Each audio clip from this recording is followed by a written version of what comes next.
Hello students, हमने फार्माकोथेरापेटिक का first chapter complete कर लिया था और सेकंड चैप्टर कार्डियोवैस्कुलर सिस्टम चल रहा था, जिसमें हमने फर्स्ट टॉपिक हाइपरटेंशन कंप्लीट किया. Now second is angina pectoris. Angina, we know simply angina means chest pain, and angina as like hypertension, high blood pressure, angina is not a disease, it's a symptom. जैसे fever हमारी body में एक symptom होता है, किसी भी infection या body में कोई प्रॉब्लम से बॉडी रिस्पॉन्ड करती है कि वो हाई टेम्परेचर, बॉडी अपना टेम्परेचर को हाई करती है जिससे फीवर आता है. वो एक डिजीज़ नहीं है, वो सिम्टम है कि कोई डिजीज़ हुई है या कोई इन्फेक्शन हुआ है बॉडी में. वैसे ही angina means chest pain. Chest pain is not a disease, but it is a symptom. Symptom for what?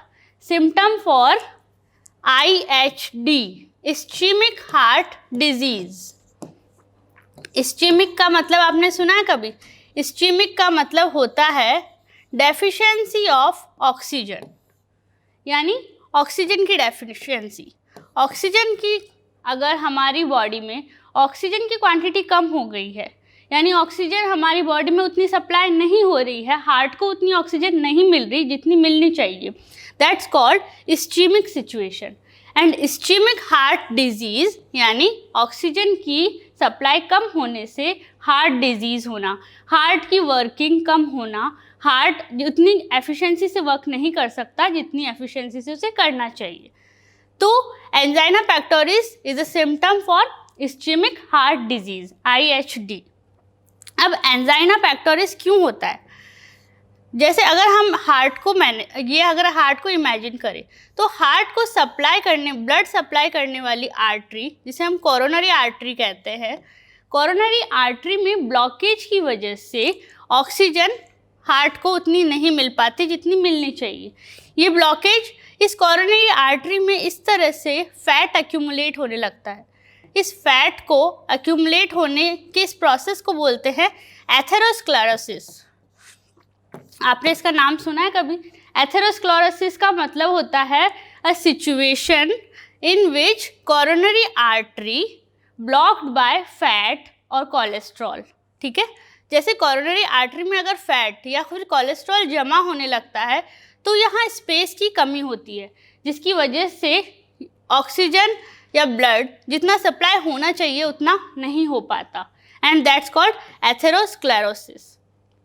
Atherosclerosis means blockage. ठीक है, और कोरोनरी आर्टरी में होता है, और कोरोनरी आर्टरी किससे रिलेटेड है? हार्ट से, जो हार्ट में ऑक्सीजन को सप्लाई करती है. ऑक्सीजन को ले जाने वाला कैरियर कौन होगा? ऑब्वियसली ब्लड होगा. तो ऑक्सीजन की डेफिशिएंसी मतलब ब्लड की डेफिशिएंसी, उतना ब्लड हार्ट को नहीं मिल पा रहा जितना मिलना चाहिए.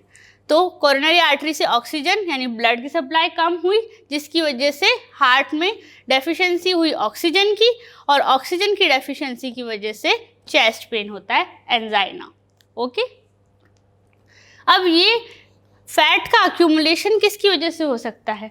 ओबेसिटी की वजह से हो सकता है, अल्कोहल की वजह से हो सकता है, स्मोकिंग की वजह से हो सकता है, ज़्यादा कोलेस्ट्रॉल की वजह से हो सकता है. तो ये फैट एक्यूमुलेट हुआ और इसकी वजह से यहाँ ऑक्सीजन यानी ब्लड सप्लाई की डेफिशिएंसी हुई. तो एंजाइना बेसिकली क्या हुआ? अगर हम डेफिनेशन की बात करें एंजाइना की, तो एंजाइना क्या हुआ? Angina is a situation, is a disorder which characterized by atherosclerosis. Atherosclerosis means coronary artery के अंदर फैट का accumulation. ओके, तो एंजाइना पेक्टोरिस क्या हुआ? बेसिकली अगर एंजाइना पेक्टोरिस की हम डेफिनेशन की बात करें तो angina pectoris is a disorder which characterized by atherosclerosis in coronary artery that cause deficiency of oxygen, deficiency of oxygen in heart, and result is chest pain. Okay, result is chest pain and that's called angina. उस chest pain को बोलते हैं हम angina. और ये character ये symptom है ischemic heart disease का. ischemic means ऑक्सीजन की डेफिशिएंसी. ओके, क्लियर है यहाँ तक? एंजाइना की डेफिनेशन के बाद है ग्रेड्स यानी स्टेजेस ऑफ एंजाइना. एंजाइना की स्टेजेस कौन कौन सी है? तो फर्स्ट स्टेज मीन्स आपका बहुत ज़्यादा सीवियर एक्सरसाइज की वजह से चेस्ट पेन हो रहा है।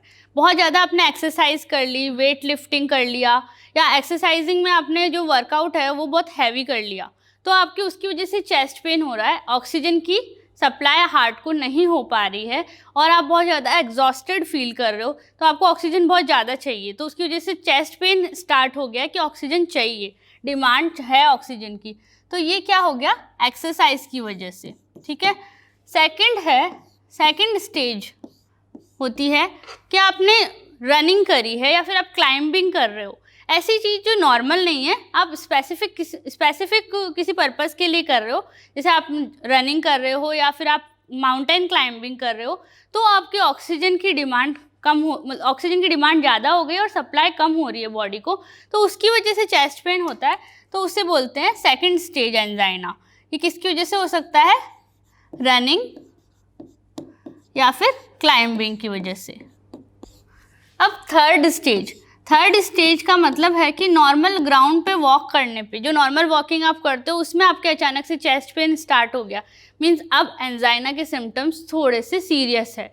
अब आपको आप लाइफ स्टाइल को आपको चेंज करना होगा, और नॉर्मल वॉकिंग में ही आपके चेस्ट पेन स्टार्ट हो रहा है, तो हो सकता है कि आपको अब मेडिसिन की ज़रूरत है। फोर्थ स्टेज का मतलब है कि आप कुछ नहीं कर रहे हो, रेस्टिंग स्टेज में हो, आप नॉर्मली लेटे हो या फिर नॉर्मली बैठे हो, तो आपकी चेस्ट पेन स्टार्ट हो गया।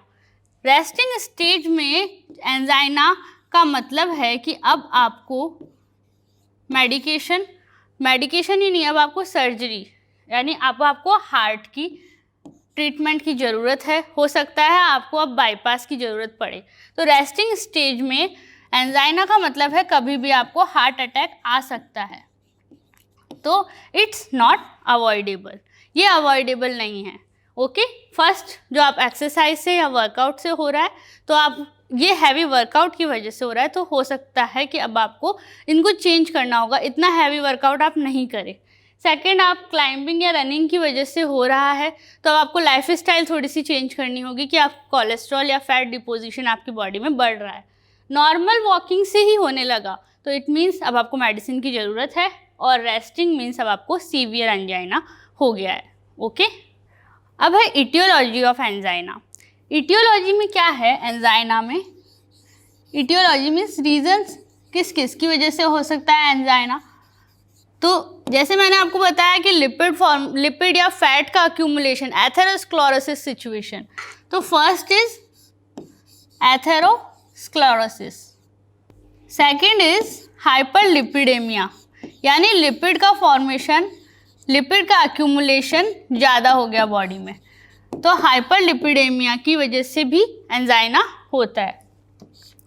हाइपरटेंशन, इमोशनल स्ट्रेस, या फिर आपकी एक्साइटमेंट बहुत ज़्यादा है बॉडी के अंदर, आप किसी भी चीज़ को लेके ज़्यादा एक्साइटेड हो जाते हो। आपने सुना होगा कि कई बार क्रिकेट मैच देखते टाइम पे बहुत ज़्यादा एक्साइटमेंट की वजह से जो एजेड लोग होते हैं उनको हार्ट अटैक आ जाता है, silent heart attack, and even death भी हो जाती है। ओके। तो हाइपरटेंशन की वजह से हार्ट पे बहुत ज़्यादा लोड पड़ता है, स्ट्रेस, एक्साइटमेंट, इसकी वजह से लोड पड़ता है, और उसकी वजह से एंजाइना के सिम्टम्स हमें दिखते हैं और इस्केमिक हार्ट डिजीज़ होने के चांसेस होते हैं। तो हाइपरटेंशन, हाइपरलिपिडेमिक कंडीशन, एथेरोस्क्लेरोसिस, ये तो है मेडिकल। अब स्मोकिंग की वजह से भी एंजाइना यानी फैट एथेरोस्क्लेरोसिस होने की चांसेस है। स्मोकिंग और अल्कोहल, ये तो फिक्स है ही रीजंस, ये हर डिजीज़ में फिक्स होते हैं।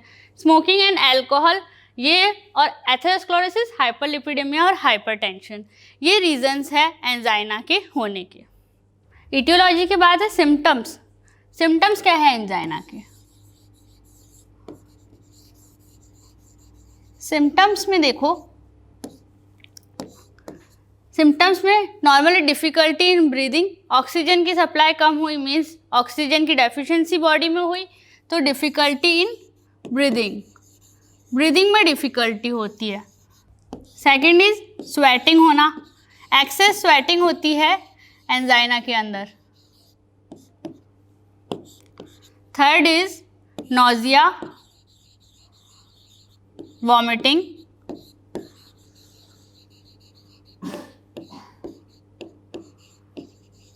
नोजिया एंड वॉमिटिंग मीन्स हमें बहुत अजीब लगता है, थोड़ा सा बॉडी को इजी फील नहीं होता, कंफर्टेबल फील नहीं होता।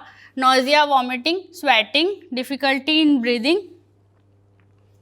और nausea, vomiting, difficulty in breathing, sweating और चेस्ट पेन तो है ही, यानी चेस्ट पेन होने लगता है। ये है सिम्टम्स एंजाइना के। ओके, अब है एंजाइना के डायग्नोस करने के तरीके, यानी किस तरह से हम एंजाइना को डायग्नोस कर सकते हैं। तो यहाँ 3 तरीके हैं, ECG, echocardiography, coronary angiogram. First is ECG. ECG means electrocardiography. इसमें इस तरह से ग्राफिकल फॉर्म में हार्ट बीट को शो किया जाता है। इसमें PQRST फॉर्म में ग्राफ हमें मिलता है हार्ट बीट्स का, जिसमें ये ST जो सेगमेंट है, इस ST सेगमेंट में प्रॉब्लम को पता लगाते हैं। अगर इसमें प्रॉब्लम है तो इट मीन्स एंजाइना है, क्योंकि ECG भी बहुत सारे डिजीज़ को डायग्नोस करने के लिए की जाती है, बट एंजाइना के लिए स्पेशली ST सेगमेंट को डिटेक्ट किया जाता है कि इसमें कोई प्रॉब्लम है तो इट मीन्स एंजाइना है। इकोकार्डियोग्राफी, इसके अंदर हार्ट की इमेज होती है, यानी हार्ट की हमें इमेज मिलती है, जिस इमेज से हम ये पता लगाते हैं कि इसमें कोई मसल डैमेज या कोई पंपिंग में कोई प्रॉब्लम, यानी जैसे रेगुलर पंपिंग होनी चाहिए, जितनी ऑक्सीजन सप्लाई होनी चाहिए हार्ट को वो उसे मिल रही है, जो हार्ट रेट है वो नॉर्मल है, और मसल्स के अंदर डैमेज का पता लगाया जाता है इससे हार्ट इमेज में। इस इमेज में पता लगाते हैं कि अगर कहीं कोई प्रॉब्लम है तो वो इमेज में आ जाती है। ये होती है echocardiography. Third is coronary angiogram. जैसे कि इसके नाम से ही हमें पता चल रहा है, coronary angiogram means coronary artery के अंदर अगर कोई प्रॉब्लम है तो कोरोनरी आर्टरी के अंदर जो लिपिड या फैट का एक्यूमुलेशन है वो इससे पता लगाया जाता है एंजियोग्राम से। स्पेशली कोरोनरी आर्टरी को ही चेक किया जाता है, उसमें लिपिड या फिर कोलेस्ट्रॉल का, जो एथेरोस्क्लेरोसिस मैंने आपको बताया था, लिपिड या कोलेस्ट्रॉल का अगर उसके अंदर हो चुका है जमाव, डेवलप हो चुके हैं वो उसमें, तो उसे कोरोनरी आर्टरी में पता लगाते हैं और कोरोनरी एंजियोग्राम में इसको टेस्ट करते हैं। तो ECG, echocardiography and coronary angiogram, ये है diagnosis of angina. Now treatment of angina. Angina के ट्रीटमेंट 2 तरीके से हैं, non pharmacological and pharmacological. Non pharmacological जैसे मैंने आपको हाइपरटेंशन में बताया था, नॉन फार्माकोलॉजिकल में हम बेसिक लाइफ स्टाइल को इम्प्रूव करके और किसी भी डिजीज़ से अपने आप को बचाते हैं। तो नॉन फार्माकोलॉजिकल में एंजाइना के लिए हम क्या कर सकते हैं? एंजाइना के लिए हम ये कर सकते हैं कि हम अल्कोहल, स्मोकिंग को अवॉइड करें, और जो हाइपर लिपिडेमिक कंडीशन है, जो हमारी बॉडी में लिपिड है उसको हमें कंट्रोल करना है, यानी हमें फैट, कोलेस्ट्रॉल और लिपिड, इनको हमें कंट्रोल करना है हमारी बॉडी में। तो हमें या तो इनको इनटेक कम करना है, या फिर अगर हम इसे कर रहे हैं तो उसके अकॉर्डिंग हमें एक्सरसाइज करनी है। पर एंजाइना के लिए ईटिंग के बाद एक्सरसाइज को अवॉइड करना है, यानी खाना खाने के बाद आफ्टर ईटिंग हमें एक्सरसाइज को अवॉइड करना है, और एक्सेस हीट और एक्सेस कोल्ड से अपनी बॉडी को बचाना है। एक्सेस हीट भी नहीं होनी चाहिए, यानी बहुत ज़्यादा बॉडी टेम्परेचर भी नहीं हो और बहुत ज़्यादा कोल्ड भी ना हो। Okay, smoking, alcohol, lipid, exercise और ऑक्सीजन की हमें डिमांड हमारी बॉडी में कम तो हम नहीं कर सकते नॉन फार्माकोलॉजिकल में, क्योंकि वो तो हमें ड्रग से ही कम हो सकती है, लेकिन ऑक्सीजन की डिमांड जितनी है उतनी सप्लाई हो सके उसके लिए हमें ऑक्सीजन यानी योगा, हमें इस तरह के ऐसे एक्सरसाइज या योगा हमें करना है जिसमें हमारी बॉडी को ऑक्सीजन मिल सके ज़्यादा। ठीक है, तो नॉर्मल कंडीशन में जितनी ऑक्सीजन हम पैसिवली हमारी बॉडी में जाती है उससे ज़्यादा हम योगा या एक्सरसाइज से ऑक्सीजन हमारी बॉडी को सप्लाई कर सकते हैं। ओके, तो नॉन फार्माकोलॉजिकल ट्रीटमेंट्स में यही है, एक्सरसाइजेज, योगा, स्मोकिंग और अल्कोहल को अवॉइड करना, कोलेस्ट्रॉल, लिपिड, फैट को अपनी बॉडी में मेंटेन रखना, और एक हाइपरटेंशन को अवॉइड करने के लिए हमें स्ट्रेस, इमोशनल स्ट्रेस और एक्साइटमेंट जो मैंने आपको बताया था, हाइपरटेंशन के लिए हमें इमोशनल जो स्ट्रेस है वो और एक्साइटमेंट को हमें कंट्रोल करना है हमारी बॉडी में, जिसकी वजह से हम एंजाइना से बच सकते हैं। ओके, तो ये तो नॉन फार्माकोलॉजिकल ट्रीटमेंट है। अब फार्माकोलॉजिकल ट्रीटमेंट का मतलब हमें पता है कि एंटी एंजाइनल ड्रग्स यूज़ करनी है। एंटी एंजाइनल ड्रग्स क्या करती है? एंटी एंजाइनल ड्रग्स बेसिकली दो काम करती है। एक, ये क्या करेगी, कोरोनरी आर्टरी को डायलेट करेगी, यानी आर्टरी का जो स्पेस है जो एथेरोस्क्लेरोसिस की वजह से कम हो गया है, इस स्पेस को बढ़ाने के लिए उसको डायलेट करेगी। Okay, and second is chest pain को ये कम करेंगी, क्योंकि एंजाइना का मतलब ही चेस्ट पेन होता है, तो चेस्ट पेन को ये कम करते हैं और स्पेस को, कोरोनरी आर्टरी को डायलेट करते हैं। तो ये दो काम करते हैं एंटी एंजाइनल ड्रग। अब एंटी एंजाइनल ड्रग में कौन कौन से ड्रग्स आते हैं? इसमें आते हैं नाइट्रेट्स, बीटा ब्लॉकर्स और calcium channel blockers. Anti anginal drugs में आते हैं नाइट्रेट्स, बीटा ब्लॉकर्स और calcium channel blockers. Okay, nitrates के एग्जांपल्स है आइसोसॉर्बाइड, नाइट्रोग्लिसरीन। नाइट्रोग्लिसरीन आपने नाम भी सुना होगा। नाइट्रोग्लिसरीन क्या करता है, जो स्मूथ मसल्स होती है, कोरोनरी आर्टरी की जो मसल्स है, smooth muscles, in smooth muscles पे वर्क करता है। इन स्मूथ मसल्स को ये डायलेट करता है, यानी जो ल्यूमेन है, ये जो होल है यहाँ से स्टार्ट होती है, ये जो ल्यूमेन है इसका साइज जो एथेरोस्क्लेरोसिस की वजह से कम हो गया, ये एथेरोस्क्लेरोसिस यानी लिपिड के यहाँ पे एक्यूमुलेशन से ये जो साइज कम हो गया, इस साइज को वापस नॉर्मल करता है। कौन? नाइट्रोग्लिसरीन। कैसे नॉर्मल करेगा? ये जो स्मूथ मसल्स है इन पे वर्क करके इन स्मूथ मसल्स को डायलेट करेगा, इनको फैलाएगा, तो वापस से जो स्पेस कम हुआ है ये इंक्रीज हो जाता है। ओके, तो इस ल्यूमेन को बड़ा करता है नाइट्रोग्लिसरीन। और जो कैल्शियम है, कैल्शियम का जो ट्रांसमिशन है उसको कम करता है नाइट्रोग्लिसरीन। ये भी कैसे करेगा? इन्हीं स्मूथ मसल्स पे काम करके। ओके, कोरोनरी आर्टरी की जो आर्टरी की वॉल्स है वो स्मूथ मसल्स है, उन पे वर्क करके ये एंजाइना के रिस्क को कम करता है। Second is beta blocker. Beta blocker के एग्जाम्पल जैसे एटिनोलॉल,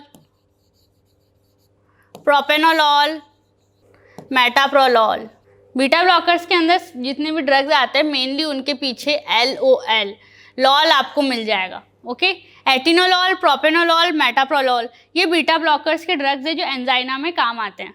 तो ये क्या करते हैं, ये तीनों ड्रग्स, बेसिकली ये तीन ही नहीं और भी जितने भी बीटा ब्लॉकर्स है वो सब क्या करते हैं, वो करते हैं ऑक्सीजन, जो मायोकार्डियल कंजप्शन हो रहा है ऑक्सीजन का, वो बहुत ज़्यादा ना हो, उस कंजप्शन को कम करते हैं। यानी जितनी ऑक्सीजन हमारी बॉडी को मिल रही है उसी में हमारा काम हो जाए, ज़्यादा ऑक्सीजन की डिमांड ना हो, तो उस कंजप्शन को कम करते हैं बीटा ब्लॉकर्स। जो मायोकार्डियल ऑक्सीजन कंजप्शन है उसको कम करेंगे, तो ये ऑक्सीजन को कम करेंगे। हार्ट रेट अगर बहुत ज़्यादा इंक्रीज हो रही है, जैसे ही हमें ऑक्सीजन की डेफिशिएंसी होगी हमारा हार्ट और भी ज़्यादा जल्दी पंप करेगा, यानी वो रेट बढ़ जाएगी हार्ट रेट, तो वो हार्ट रेट को ये नॉर्मल करते हैं। कौन? Beta blockers. हार्ट रेट को नॉर्मल किया। And third is blood pressure, BP. जो हमारा बीपी बढ़ गया है, जो उस बीपी को कम करते हैं। प्रेशर ऑब्वियसली बढ़ेगा अगर इस तरह से एथेरोस्क्लेरोसिस वाली सिचुएशन है, कोरोनरी आर्टरी में प्रेशर बढ़ रहा है तो बीपी इंक्रीज होगा, तो उस बीपी को भी ये कम करते हैं बीटा ब्लॉकर्स। और जो हमने हाइपरटेंशन में भी देखा था, हाइपरटेंशन में बीटा ब्लॉकर्स का काम क्या था? बीपी को कम करना। तो ये ब्लड प्रेशर को कम करते हैं, हार्ट रेट्स को नॉर्मल करते हैं, और ऑक्सीजन की जो मायोकार्डियल कंजप्शन ऑक्सीजन का हो रहा है, मायोकार्डियल ऑक्सीजन कंजप्शन जो ज़्यादा हो रहा है उसको ये नॉर्मलाइज करते हैं, जिसकी वजह से जो ऑक्सीजन की डिमांड है वो कम हो। तो बीटा ब्लॉकर्स का काम हुआ। अब ये calcium channel blocker. Calcium channel blocker के अंदर है एम्लोडिपिन, निकार्डिपिन, निफिडिपिन,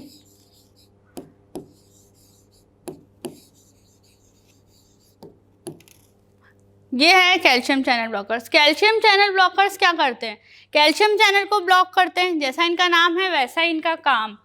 कैल्शियम चैनल, इस तरह से आप सपोज कीजिए ये कैल्शियम चैनल है। चैनल मीन्स स्पेस जहाँ से कैल्शियम अंदर जा सकता है और बाहर आ सकता है, यानी कैल्शियम का ट्रांसमिशन होता है जहाँ से, ये स्पेस बोलते हैं चैनल। इस चैनल को ब्लॉक करते हैं, यानी यहाँ आना तो कैल्शियम चाहिए, ये आप मान लीजिए कैल्शियम है, ये कैल्शियम आना चाहिए, लेकिन इन्होंने पहले ही यहाँ पे ब्लॉकेज कर दिया, यानी इस स्पेस को ये ब्लॉक कर देते हैं जिससे कैल्शियम नहीं आ सकता। जैसे नॉर्मल कंडीशन में तो यहाँ कैल्शियम आ रहा है और कैल्शियम जा रहा है, यानी कैल्शियम का ट्रांसमिशन हो रहा है, लेकिन इस ब्लॉकेज की वजह से ये चैनल ब्लॉक हो गया और यहाँ पे इस स्पेस में इसने ब्लॉक कर दिया, तो कैल्शियम अंदर नहीं आ पा रहा है। ठीक है, तो कैल्शियम चैनल को ब्लॉक कर दिया। कैल्शियम चैनल को ब्लॉक करने से कैल्शियम का ट्रांसमिशन रुक जाएगा। कैल्शियम का ट्रांसमिशन रुक जाएगा तो हार्ट मसल, जो सॉफ्ट जो मसल्स है, कोरोनरी आर्टरी की जो मसल्स है, उनको नर्व इम्पल्सेस नहीं मिलेंगे, जो नर्व्स का इम्पल्सेस है वो रुक जाएगा, और वो नर्व इम्पल्सेस नहीं मिलेंगे तो जो जल्दी फास्ट रिएक्ट कर रहा है, जो हार्ट रेट बढ़ रही है, पंपिंग बढ़ रही है, वो इंक्रीजमेंट नॉर्मल हो जाएगा और डिक्रीज हो जाएगा। ठीक है, तो ये जो कैल्शियम चैनल ब्लॉकर्स है, ये क्या करते हैं, कैल्शियम के ट्रांसमिशन को रोक देते हैं। ओके, तो calcium channel blockers amlodipine, nifedipine. Beta blockers के एग्जाम्पल मैंने आपको बताया एटिनोलॉल, प्रोपेनोलॉल, और नाइट्रेट्स के एग्जाम्पल है नाइट्रोग्लिसरीन। ये है angina, anti anginal drugs.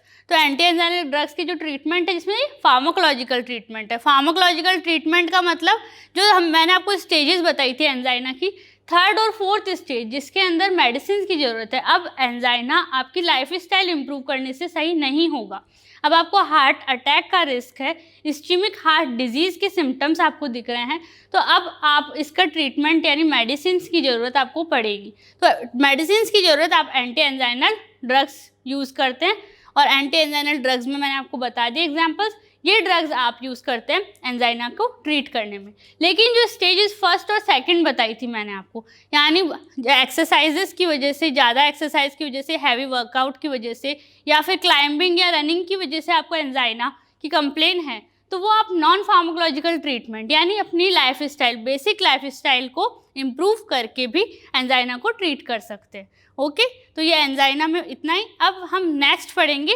Myocardial infarction. Okay, तो एंजाइना के लिए ये आप डेफिनेशन, ट्रीटमेंट, इटियोलॉजी, सिम्टम्स, इतना आप पढ़ के जा सकते हो, आपके एग्जाम के लिए ये इनफ है। Okay, thank you.